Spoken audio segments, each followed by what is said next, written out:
Hi everyone. I hope all of you are safe and happy. Okay, today we will study the expert system development methodology. Uh, uh, Expert system development is not like a conventional system. In conventional system development, we have several methodology like the waterfall model, rapid prototyping, spiral model, and so on. But for expert system development, there is no specific methodology. There are a lot of people are doing research and proposing new methodologies uh, that how to conduct and how to design expert system development. So today we will discuss one expert system development methodology which was published and by NASA, and that one is really providing a very nice guidelines uh, for project managers and for professionals. And this one, expert system development methodology covers the risk means uncertainty in the expert system, and it also adopt the spiral nature of the repetitive nature of the expert system. So this is why it is called a risk-based expert system development methodology, and it describes very comprehensively all the steps. Okay, so before going to expert system development method, I want to discuss one terminology, rapid prototyping. It is one way of designing systems. So this word is using too much in that development methodology. This is why I want to be, that this word, this terminology should be very clear to you, because it is used too much. Okay. So first, what is a rapid prototyping? Rapid prototyping is actually, it is just a prototyping. So for example, from the wording rapid prototyping, we can think, is there is any slow prototyping also, which is actually not. No, nobody will adopt slow prototyping. But from a history and statistics, from history we can actually find out that most of the times when we apply our ideas, then our ideas uh, are not correct. Some, in many cases, when we apply the idea, or when we bring our ideas to implementation, then the ideas are not correct, they are wrong. So, and most of our prototypes will get wrong. So if the idea is wrong, then the prototype become wrong. So why we should do everything but prototype rapidly? It means that at the beginning the idea is not clear that it will be correct or it will be wrong. So why we should implement the idea completely in a one complete system? Why not we should show it in a prototype? Okay, so why should we do everything but we should develop a prototype rapidly and quickly see that the idea is correct or not. If it is correct, then proceed with the system, otherwise stop it. Okay, so there is no such thing like a rapid prototyping, meaning to say there is no rapid prototyping, but actually there is only prototyping, and you should be doing it rapidly. Meaning to say that actually there is only prototyping, but we want quickly to see that the idea for which we are designing the prototype, that idea is working or not. So we are actually very curious, and we want the result very quickly, that the idea is working or not. So how to show that the idea is working or not? We need some prototype to check. Okay, so actually prototyping has all these properties. For example, we will discuss this. What is a rapid prototyping? What do you need to prototype? The rapid prototyping process, how it works, how much you should include in your prototype, what is meant by fidelity of a prototype, what do you select, which fidelity level of prototype on, and how do you choose the prototyping tool and prototyping best practices, do's and don'ts. Some of this we will try to cover. Why? Because I want that in the expert system development methodology, this word is used too much. So first of all, the prototyping concept should be clear. Okay, so what is a rapid prototyping? Rapid prototyping is an iterative process used to visualize that the website or any application will look like, how the website or how the some software will look like, in order to get feedback and validation from the user or stakeholders or developers or designer. So meaning to say, actually the purpose of this dummy product is that we want to get feedback from users and other stakeholders or some other developers. So how we will get the feedback? We need to show them some system like thing, which is called rapid prototyping. And what do you need? A prototype is not designed to be fully functional version of a system, but it is only meant to help visualize the user experience of the final product. So we just visualize the concept of the final product. It is not actually the actual product. So in the prototyping, rapid prototyping, any prototype, we will not put too high and not too low. Meaning to say, we will not put too much functionality, not too many functionality, and not too less functionality, but just enough functionality that the user and the stakeholder or some other designer or professional, they can see what is it, and then they will be able to give us feedback. So that much functionality should be added, that the people, the users, the clients actually feel the system.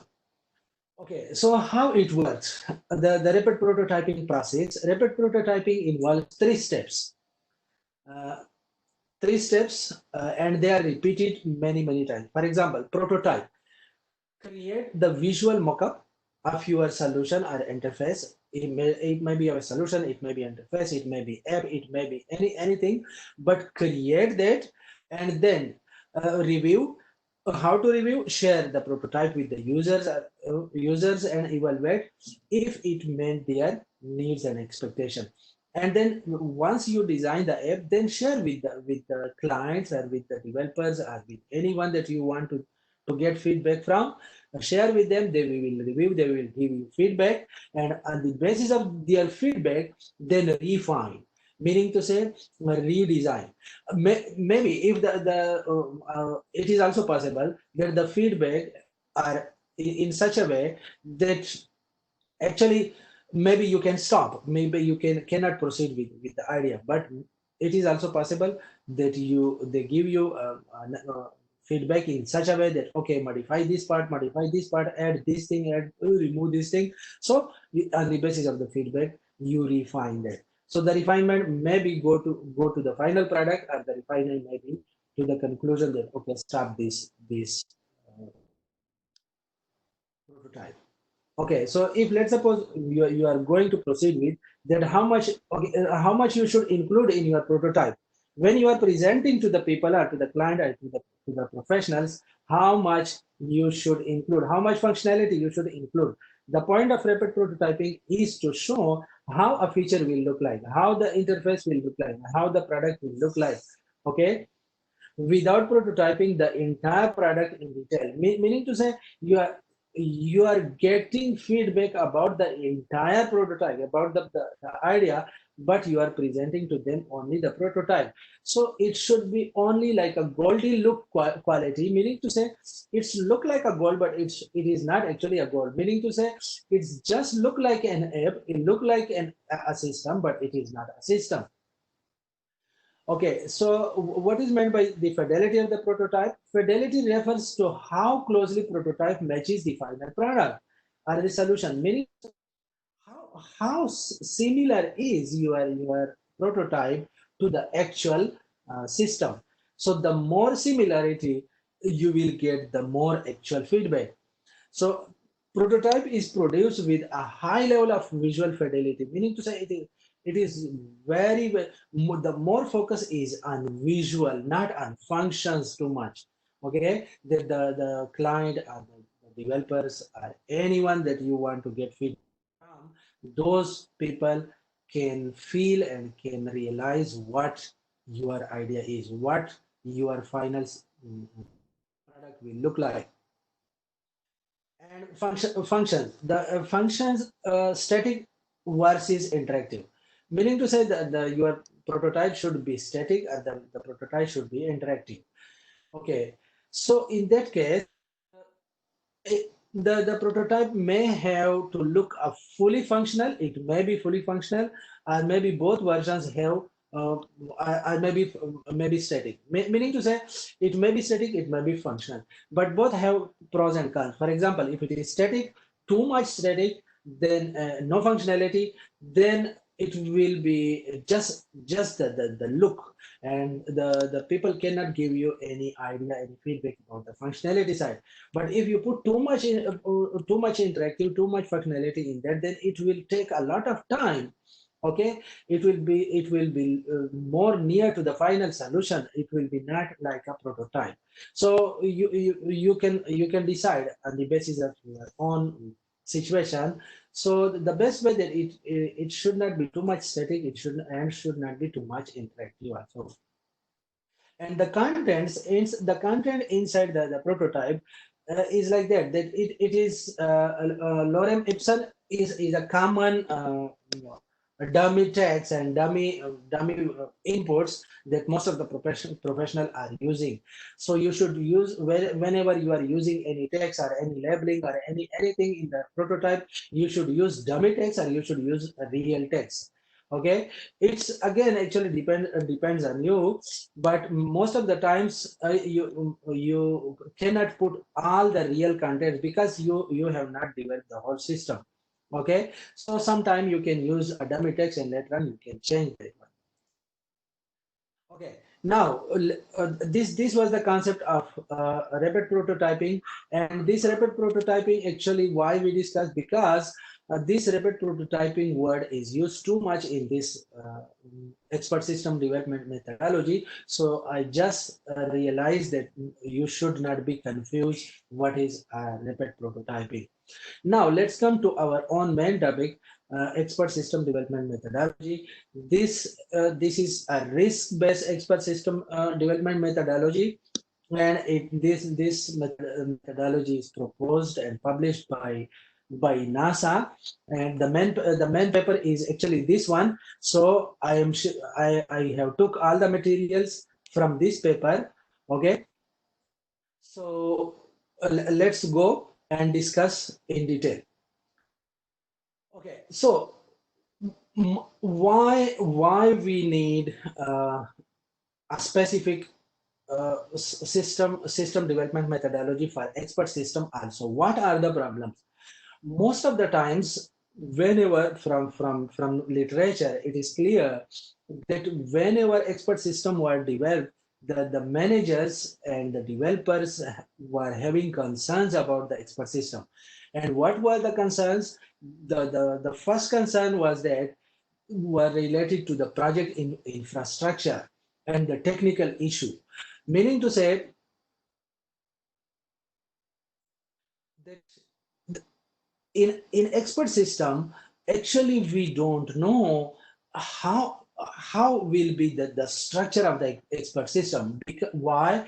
Because the actual functionality depends on the domain expert, and the knowledge, the information are totally with the domain expert. We don't know how complex is it, how easy is it, and how many different aspects the system has. So this is why the structure is not clear to the developer.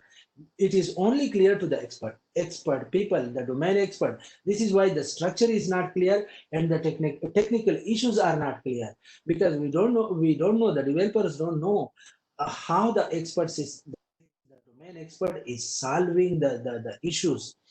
So this is why the technicalities are not clear. The second concern is that expert systems are related to lack of life cycle. There is no clear life cycle model for expert system. Why? Because you see that the humans, every human is unique, and the expert system is based on human experts. So there is no fixed life cycle how to develop expert system. So these are the concerns. Okay, so that every project manager and every professionals are having about expert system. So what is expert system? A quick definition once again, that expert system is a computer system that emulates the way a human expert solve a cognitive problem. Just to show, and it's exactly like replacing the human expert and behaving exactly like the human beings. How the human beings are solving a cognitive problem, the system will also try to solve the cognitive problem. So what is a cognitive problem? Cognitive problems are non-algorithmic problems. Okay, because human beings, the way that human beings are working, actually human beings are non-algorithmic. We are not following the same steps every time forever. No, human beings are working through common sense, through experience. Okay, and they are solving problems in routine way. Okay, so this is the difference between human and computer also, that computer follow algorithm and human beings don't follow algorithms.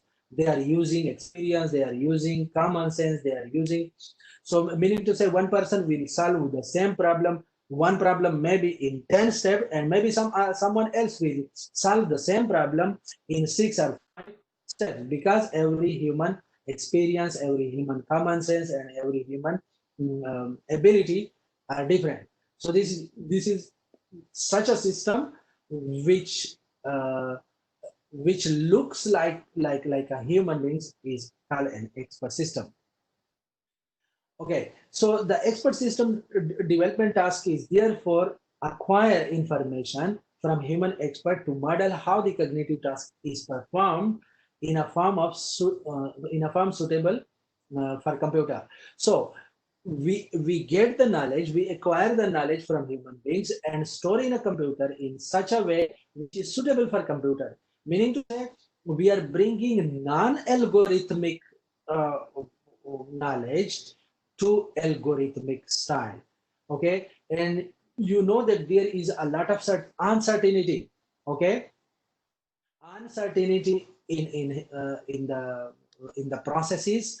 Okay, so this uncertainty you will also have to bring into the system, and you will have to adjust the uncertainty, and there should must be a solution about the uncertainty also. Okay, so these are the differences between computer and human nature, that the uncertainty regarding feasibility and practicality of expert system is greater, at least at the beginning of the project. Most of the times when we are thinking about expert system, actually there is a lot of uncertainty in the sense that will we be able to get the knowledge exactly like the human beings is using exactly like the human expert. Another thing, the expert will give us time, the expert will cooperate with us until the end of the project or not. Second difference is that actually expert system development life cycle is very much iterative in nature. Why? Because we always refer back to the expert and discuss with him and get the verification of knowledge from the expert. So going back to the expert, refine the system, test again, go back. So there is a lot of repetitions in expert system development life cycle. So any expert system development methodology, that methodology will be best who can accommodate these two things: the uncertainty and the repetitive nature of the project. So these two unique properties are actually adopted very nicely in the expert system development methodology that we are discussing today. Okay. So this expert system development methodology has three stages, sorry, five stages, and each stage has five steps. So, for example, the first stage is feasibility, and within feasibility, there are five steps. Then the next stage is research, okay, and within research, again, there are the same five steps. And then field, we will discuss about all this in detail. Field, and within the field stage, again, there are five steps. So note the point that in every stage, these five steps are there. So you see, here it show the iterative nature, that for the step one, you will have to do all these five steps. For stage two, again, you will have to do all these five steps. And for this one, for every stage, all the five steps will be repeated. It's look like in a programming terminology, it's look like a nested loop. Okay, like these five steps are nested in each stage. Okay, so let's go and discuss everyone by one. Okay, this expert system development methodology uh, re, uh, represented by a spiral model, and it is very this spiral model is very similar like a Bohm spiral model. Okay, but the difference between Bohm spiral model and this spiral model is that the expert system development methodology focus on knowledge acquisition, and the Bohm spiral model focus on product development. Product development is the conventional product development, but in this expert system development methodology, the focus is on knowledge acquisition. Okay, so this is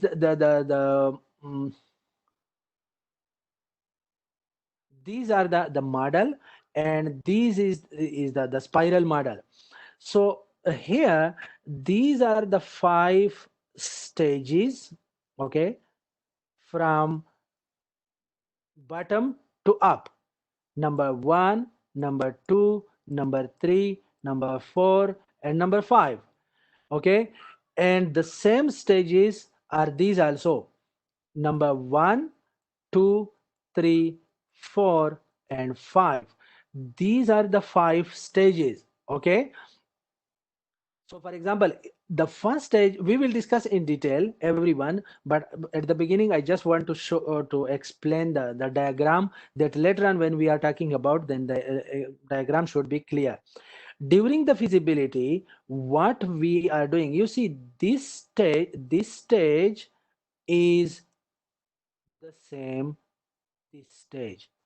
So in the first stage, we are solving only one key functionality. When we are developing expert system, okay, at the very beginning, we are doing a feasibility report. You see, we actually, this feasibility report is common in conventional system also, but in conventional system the feasibility report is different. But here in expert system development, the feasibility report focuses on solving only one key functionality. So this is the first stage. Now this first stage will be completed in five steps. What are the five steps? The steps are this one: Step 1, identify the problem characteristics. What key functionality you are trying to solve, identify its characteristics. The first step. Second step, conceptualize the model. Conceptualize the function, how the function you can explain or you can write in steps for computer. Conceptualization means this one. Then this is the second step. Third step, formalize the design, meaning to say write in algorithmic style and design a prototype for that. Okay, design a prototype for that to show and to prove that this key functionality can be uh, mm, can be implemented or not. Okay, and after that, the after designing the prototype, implement and build the prototype. This is the fourth step. Okay, then build this one and then verify. Number 5, verify the prototype. Okay, so when you verify the prototype, it means you will reach to the conclusion of the first key functionality, that the first key functionality using these 5 steps can be um, can be brought to computer or not, can be implemented or not. So if can, so okay, done, then continue. If cannot, then stop the project. Okay, so if can, let's suppose, then you will go to the next level. Okay, after once you solve one key functionality, the main one, then go to then solve several other functionality. Okay, meaning to say expand the project. Okay, so how you will, the same wording is like this also: research, think about extensibility, that how this one key functionality that we implemented, how this one key functionality can be extended now to the whole domain, to the whole field that we are field of the expert. Okay, and the extension or the solving of other functions, more functions, will be implemented exactly like you implemented the one key functionality. Like first identify the characteristic of the other functions that you are going to solve, and then conceptualize that, design a prototype for that, implement the prototype, and test the prototype. Okay, so you see, for each stage, the 5 steps are like this. So after that, when you implement several other functions of that domain expert, then function complete, meaning to say after that complete the system functionally, meaning to say you can add more functionality, and from functionality point of view, try to complete the whole system. And this functionality completeness, you will again perform the 5 steps. And then robustness. Okay, robustness. Okay, the functionality completeness is linked with the field. Okay, meaning to say you will extend the system, you will complete the system up to that level which could cover the whole field of that expert. Okay, and after that robustness, meaning to say you will extend the system, you will make the system that much robust that it can go to production level. Production level systems are those systems which can be implemented at industrial stage, meaning to say you can commercialize the system, and up to commercial level the system can be implemented. And after that, a risk of use of uh, evaluated. So meaning to say after that you will have to evaluate all the risks. okay, about commercialization, about the robustness, about the implementation, all these things, and you will bring the whole system up to operational level, okay, that the system should be ready to operate in market, ready to operate in industry. And all these steps again you will have to do to identify the problems of industry, of the market, of the clients from many perspectives, and then conceptualize that, design prototype for that, implement, and then test. Okay, so this is the spiral model, um, and risk based expert system development methodology. So let's go and explain the each stages one by one again. Okay, so the first stage, feasibility, demonstration prototype. Okay, feasibility or demonstration prototype. This first stage seeks to determine if at least one key point, one key cognitive function of the expert can be modeled. Okay, one key, the very key feature you will have to try to implement first. A key cognitive function is one that's central to the overall problem. So meaning to say, if you can implement the center of the overall problem, then the rest will be also easy. So this key functionality will decide mostly that we should proceed with the project or not.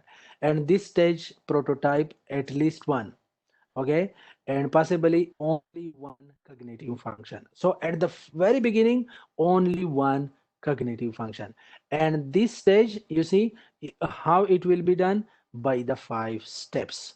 Okay, so the stages are from bottom to top.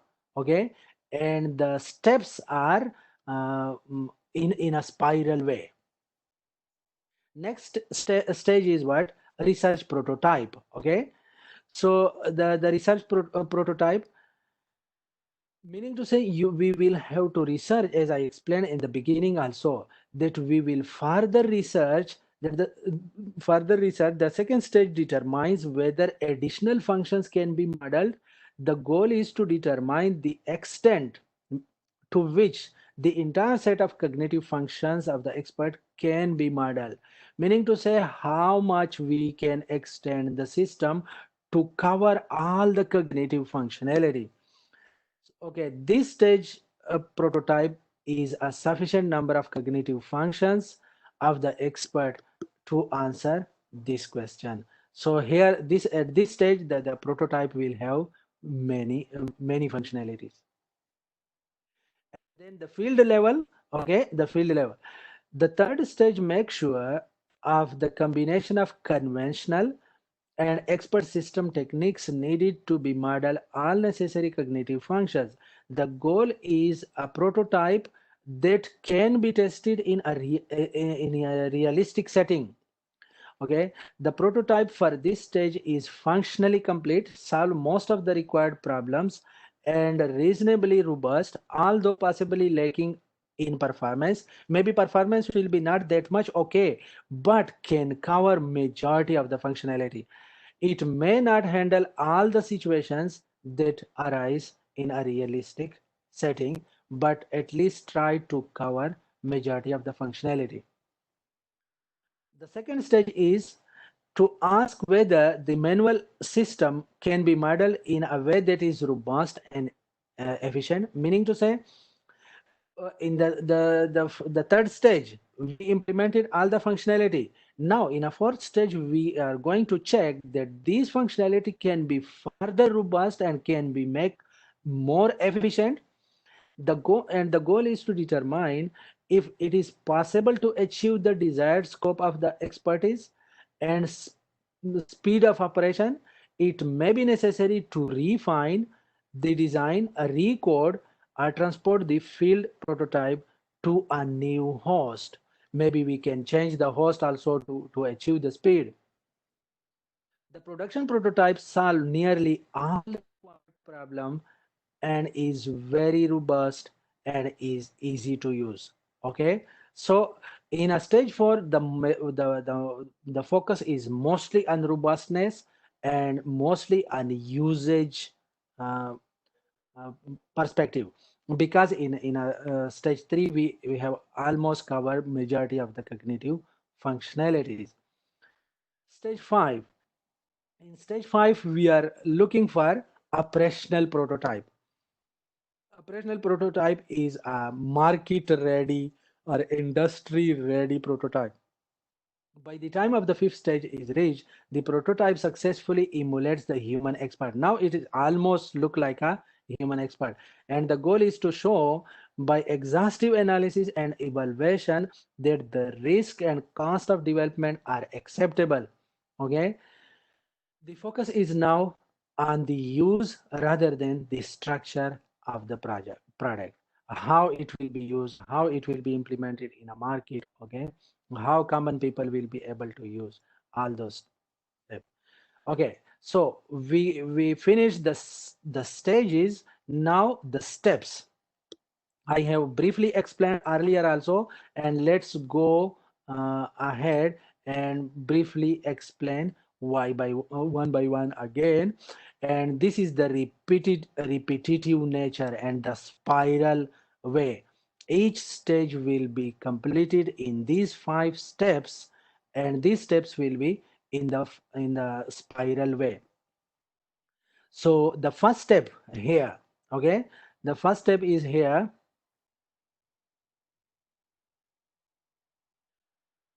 uh, that identify the problem. You see, it starts from here, identify the problem. Okay, and this will go in a spiral uh, cycle. Okay, this one determines that the knowledge is used by the expert to perform the cognitive functions to be modeled. So the expert who has the knowledge, we need uh, to pick up one key functionality from that, okay, and then model that one. And in this case we will have to identify what are the problems and what are the key functionality. After that, conceptualize the solution. Okay, you see the step 2 here, conceptualize the solution. Acquire relations, information flow, constraints, and problem solving strategies from the expert. Organize these into a concept and use them to model the cognitive functions. Okay, so all the requirements you will have to get from the expert, and then organize into a conceptual form, like an algorithm.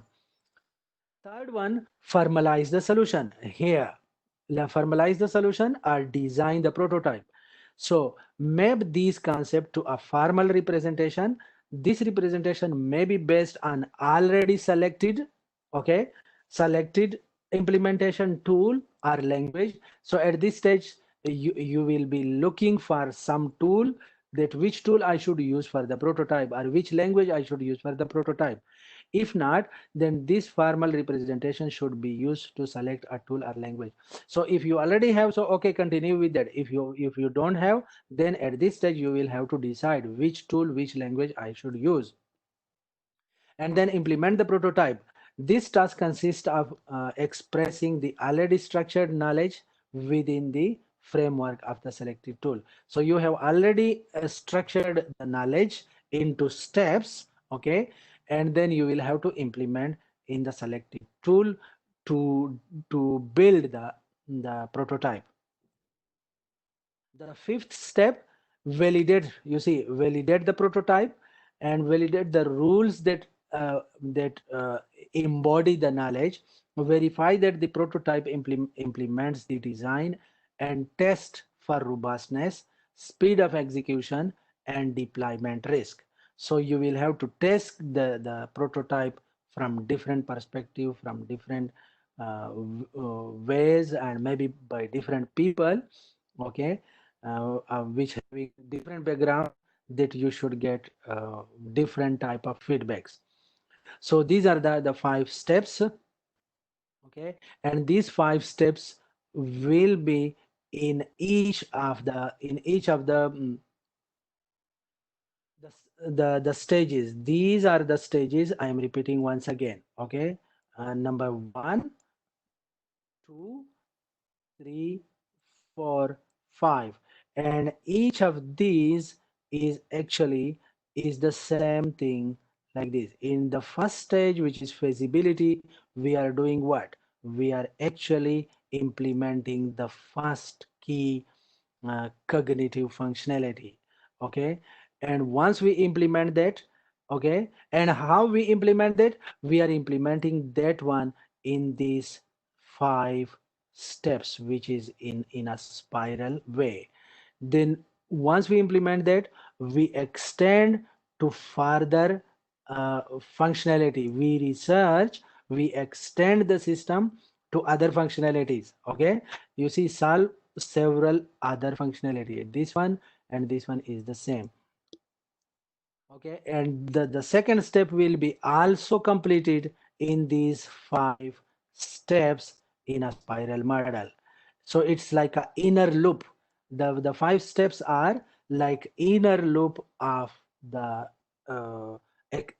external loop, okay. This one will be the outer loop, and the 5 steps are the inner loop in programming uh, perspective.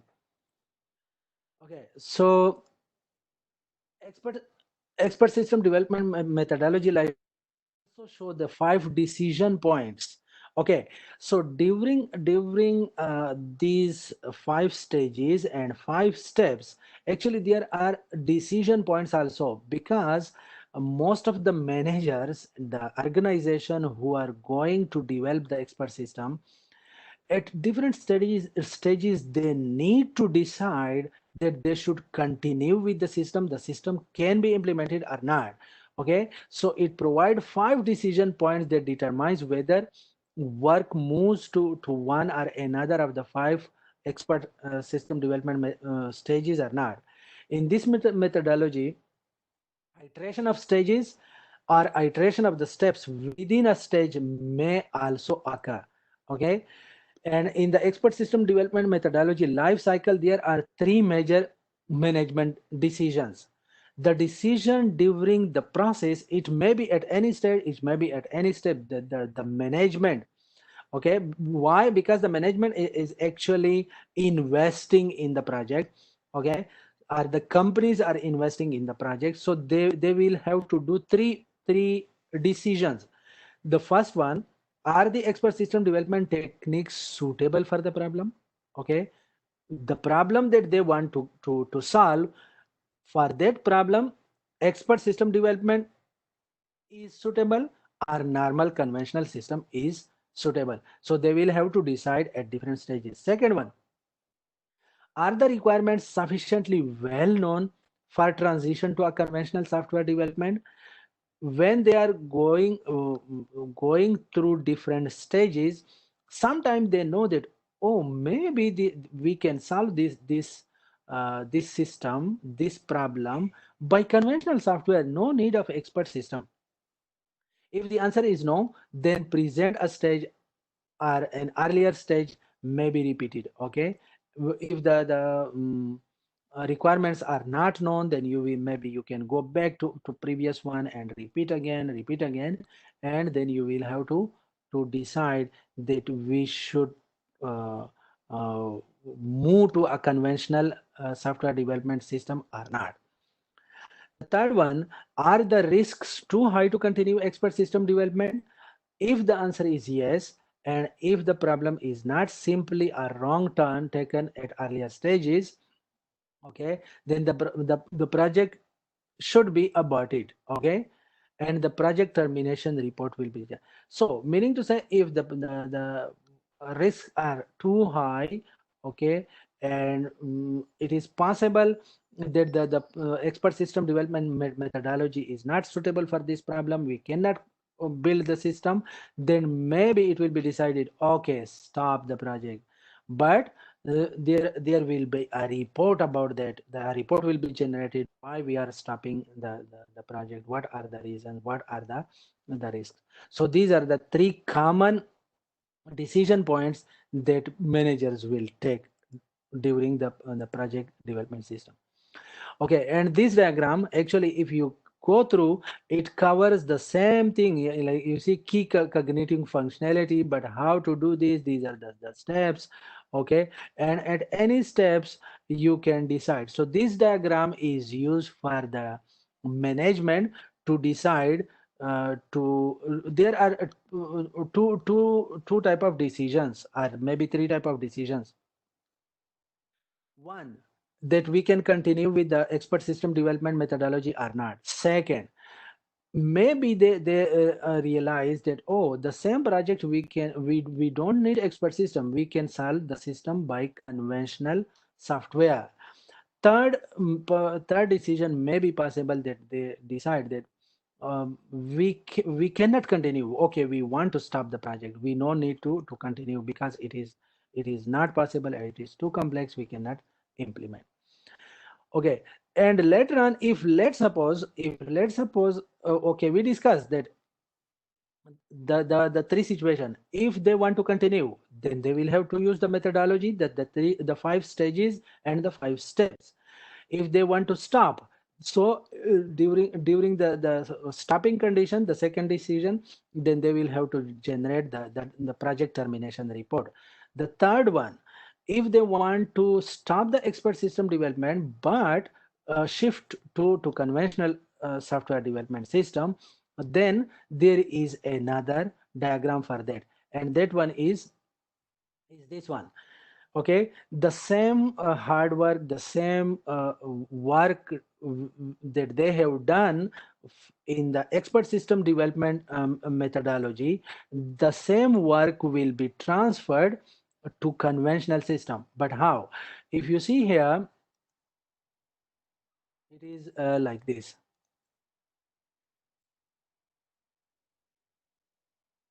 That you see at the in expert system development methodology, first of all we are doing the feasibility study. Okay, and the work done that we do for the feasibility study, and the five steps that we do for the feasibility study. Okay, all these will be transferred. Okay, this technology will be transferred to the conventional one, and you see that first step in the expert system development methodology will become, and that is also called the system concept. That one will become the concept definition in the conventional uh, system. The second one, research that we go through and find out different and maybe most of the functionality. Okay, and the expert system requirements, we have done that one, and that part will be converted to the system requirements in conventional system. The field means all those functionality which cover the majority of the expert field, that will okay, and the prototype that we design for that will be become the design phase.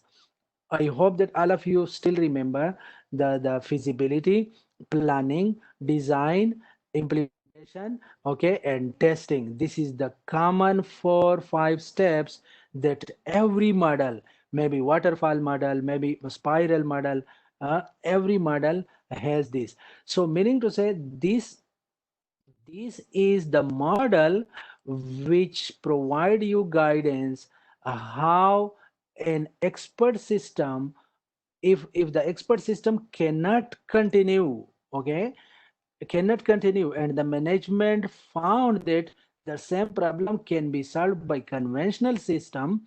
Okay, so how to transfer the whole work done in the expert system to conventional system. So this is why this methodology is a very comprehensive one, and actually it provides standard procedures. If you want to continue with expert system development, it provides enough guidance, enough steps. If you want to stop, again it provides you enough it provides you a way how to stop. And if you want to switch to a conventional software development, again, this methodology provides you a very standard way how to switch to a conventional software development system. Okay, so I hope this methodology you will like, and I hope it is now clear for all of you. If anything, any confusion, we will discuss during the class. And I hope you will watch, all of you will watch this one, and